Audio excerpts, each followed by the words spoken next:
Price ऊपर गया तो वाओ, लो रहा तो अंडररेटेड, अनसोल्ड रहा तो इग्नोर्ड। पर टीम्स के लिए ये ऑप्शन डिस्कवरी नहीं होता, वो सिर्फ पब्लिक के लिए एक कंफर्मेशन होता है। The IPL 2026 auction recently took place and it's not just about talent. But the uncomfortable truth is IPL auction value create नहीं करती, वो वैल्यू कंफर्म करती है। सो फ्रेंचाइज ऑक्शन टेबल पे आके प्लेयर्स को इवैल्यूएट नहीं करती, प्लेयर इवैल्यूएशन तो सालों पहले स्टार्ट हो चुकी होती है on criterias like domestic performance, international exposure, fitness data, injury history, pressure handling and team fit simulations as well.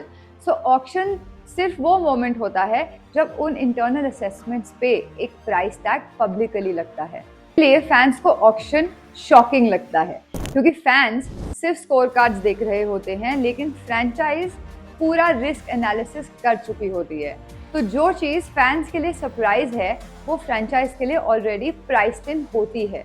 तो ऑक्शन टेबल पे रिएक्शन होता है, डिसीजन नहीं। तो अब इसका मतलब ये नहीं कि ऑक्शन में लॉजिक ही नहीं होता, लॉजिक तो बहुत बड़ा है, बस वो आपको विजिबल नहीं है। तो जैसे जब आप एक घर खरीदने जाते हो, आप पहले ही डिसाइड कर लेते हो कि मेरा मैक्स बजट कितना हो सकता है। निगोशिएशंस प्राइस मूव करती है, लेकिन बजट बैंड तो पहले से आपके पास है। अब इसी तरीके से IPL ऑक्शन में भी सारी फ्रेंचाइजेज ऑलरेडी एक रेंज डिसाइड करके आती हैं। इससे नीचे वैल्यू है और इससे ऊपर ओवरपे, और ऑक्शन टेबल पे बिडिंग भी उसी रेंज के अंदर होती है। तो प्राइस मूव करता है, लेकिन रेंज पहले से डिसाइडेड होती है। तो ये बिल्कुल स्टॉक मार्केट के जैसा है। मार्केट्स भी कंपनीज को तब डिस्कवर नहीं करती जब वो IPO निकालते हैं।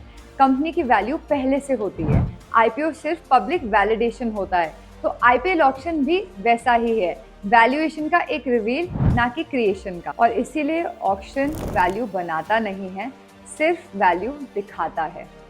तो जब हम ऑक्शन को एक डिस्कवरी समझते हैं, तो हम प्लेयर्स को ओवर जज या अंडर जज कर देते हैं। लेकिन जो भी प्लेयर्स उस लिस्ट तक पहुंच चुके हैं, वो ऑलरेडी हाईली टैलेंटेड होते हैं, और सारी फ्रेंचाइज को ये बात पहले से पता होती है। पर जब हम इसे कंफर्मेशन की तरह समझते हैं, तो हम प्रोसेस को रिस्पेक्ट करते हैं। एंड टीम बिल्डिंग इसीलिए इमोशन से नहीं, सिस्टम से होती है। तो नेक्स्ट टाइम IPL ऑक्शन देखते टाइम प्राइस को वर्डिक्ट मत समझो कि वो सिर्फ एक सालों की इवैल्यूएशन का एक पब्लिक मोमेंट है। ऑक्शन वैल्यू बनाता नहीं है, वो सिर्फ वैल्यू दिखाता है।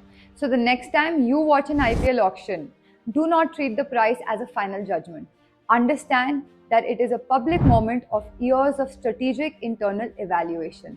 Now, an auction does not create value, but it simply makes the value visible. If you found this interesting and enjoy business breakdowns, then hit the subscribe button and learn it the Jaya way.